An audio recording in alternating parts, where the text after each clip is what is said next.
ห้องตำรวจปกส.แขวงจำปาสัก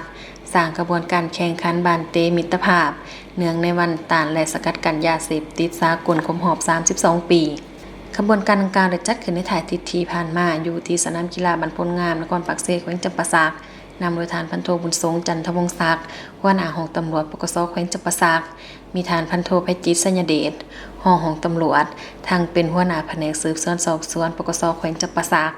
มีบรรดาคณะภาคคณะศาสตร์จากแผนกอ้อมข้างห้องและพนักงานนักรบเขาร่วมอย่างเป็นขบวนการฟดฟื้นจุดประสงค์ในการสร้างขบวนการแข่งขันกีฬาบันเตในครั้งนี้